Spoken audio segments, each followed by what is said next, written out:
प्रदेश के हाथरस जिले में कल भोले बाबा के सत्संग में हुई भगदड़ में जहां सैकड़ों लोगों की मौत हो गई, वहीं सैकड़ों लोग अभी भी घायल हैं, जिनका उपचार चल रहा है। मगर इस तरह से बाबाओं के ऊपर आखिर कार्रवाई कब होगी, जो कि अपने व्यापार बढ़ाने के लिए हजारों लोगों की भीड़ जुटा लेते हैं और उससे का नतीजा इस तरह के हादसे के रूप में सामने आता है।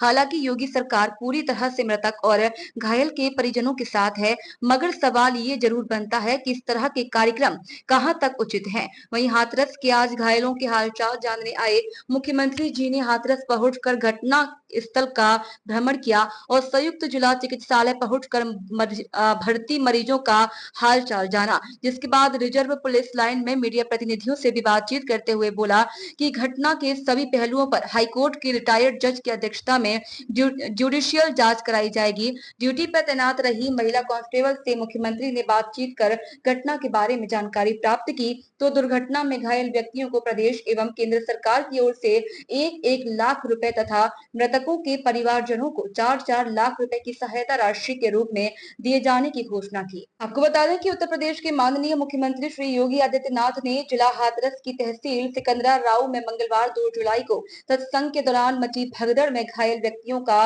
बागला संयुक्त चिकित्सालय में पहुंचकर हालचाल जाना। घायलों से मुलाकात के उपरांत मुख्यमंत्री जी ने तहसील सिकंदरा राव के घटना स्थल फुलरई मुगलगढ़ी पहुंचकर घटना स्थल निरीक्षण भी किया।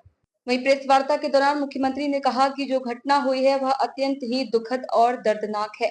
इस पूरी घटना की तह तक जाने के लिए शासन स्तर से कमेटी गठित की गई है। उन्होंने कहा कि प्रथम दृष्टया पहले राहत और बचाव कार्य को आगे बढ़ाया जाए। जो कि हादसा हुआ है उसमें 121 श्रद्धालुओं की मृत्यु भी हुई है, जिसमें उत्तर प्रदेश के साथ साथ हरियाणा, राजस्थान और मध्य प्रदेश से भी श्रद्धालु जुड़े हुए थे।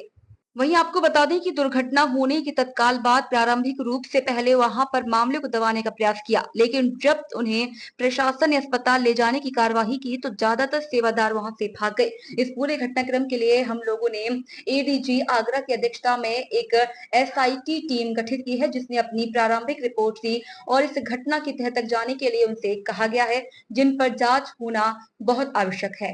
अगर वह घटना घटित हुई है तो इसके पीछे साजिश किसकी है, कौन इसके पीछे है, इन सभी पहलुओं को लेकर राज्य सरकार ने तय किया है कि इन सब पर हाईकोर्ट के रिटायर्ड जज की अध्यक्षता जुडिशियल जांच भी कराई जाएगी।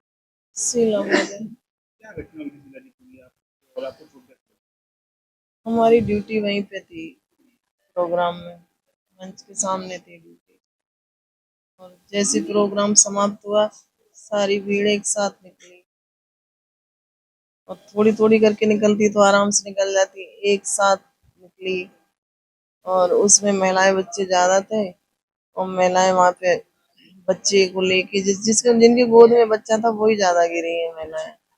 हाँ, और मैं भी उनकी महिलाओं के साथ ही थे क्योंकि एक साथ ही निकले थे, तो मैंने प्रयास किया, उठाया भी कुछ महिलाओं को और फिर उठाते फिर काफी महिलाएं मेरे जैसे मैं उठा के झुकी, पीछे से हमारी पीठ पे ही गिरी, हमारे पीठ कमर में चोट आ गई, फिर मैं भी वहां बेहोश हो गई, मुझे फिर पता नहीं चला, फिर मैं नहीं उठा पाई ज्यादा किसी।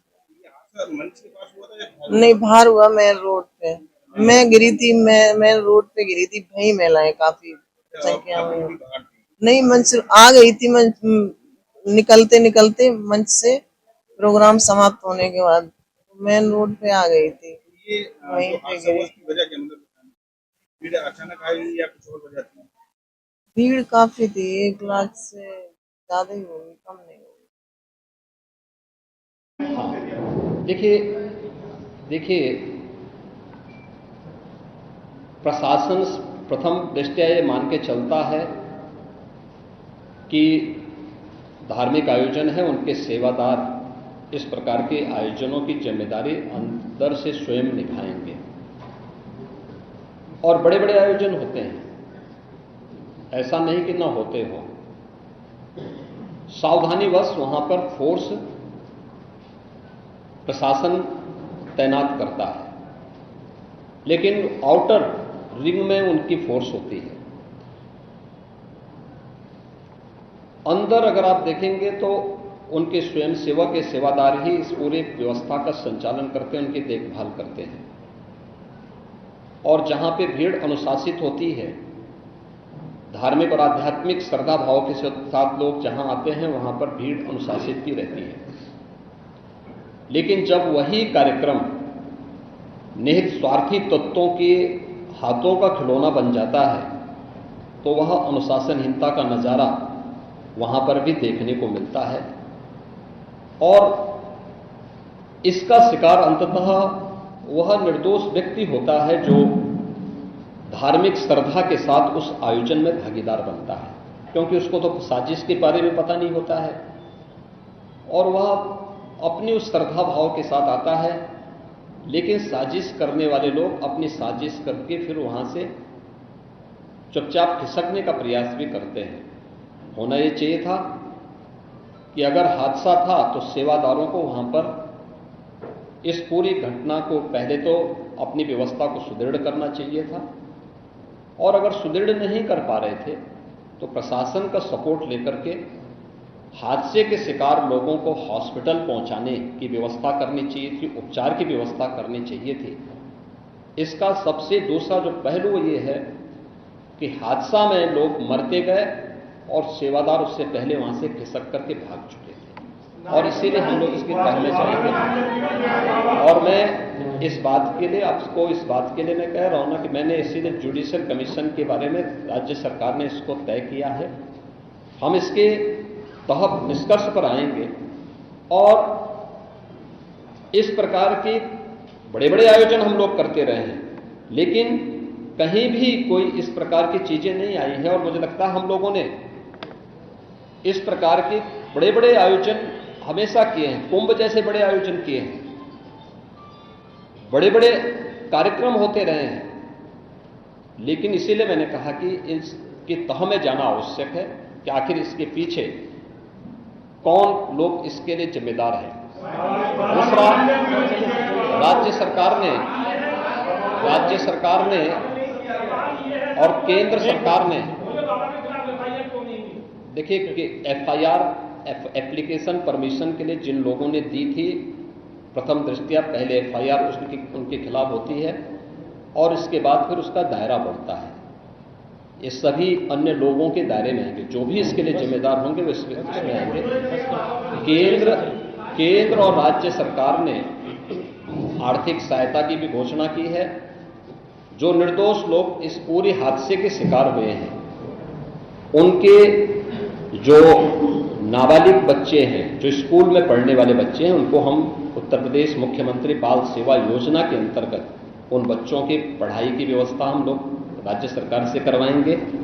उन्हें जिस भी स्कूल में पढ़ रहे होंगे, जिन भी संस्थाओं में पढ़ रहे होंगे या उनके स्कॉलरशिप आदि की व्यवस्था के लिए भी राज्य सरकार ने तय किया है। और प्रत्येक मृतक के परिवारजन को भी केंद्र और राज्य सरकार मिलकर के 4 लाख रुपए की सहायता और गंभीर रूप से घायल व्यक्ति को 1 लाख रुपए की सहायता दे रही है। धन्यवाद।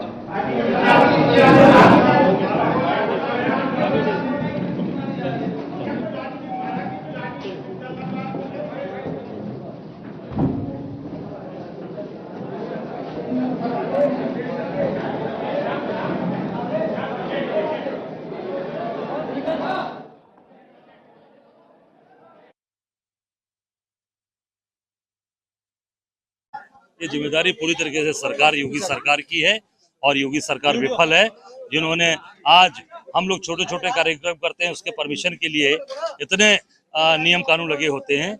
आज इतना लाखों लोगों की भीड़ इकट्ठा हुई जिसमें आज सैकड़ों लोगों की जानें गई हैं। पूरी तरीके से योगी सरकार इसके लिए जिम्मेदार है। मैंने कहा ना कि योगी सरकार जिम्मेदार है, उन्होंने इतना परमिशन दिया और उस पर पूरी जानकारी करनी चाहिए थी। जानकारी करके उसमें निश्चित तौर से जो प्रशासनिक अधिकारी जो लोग इसमें हैं, जिन्होंने परमिशन दिया, जिन्होंने कार्यक्रम किया, सबके ऊपर कार्रवाई होनी चाहिए।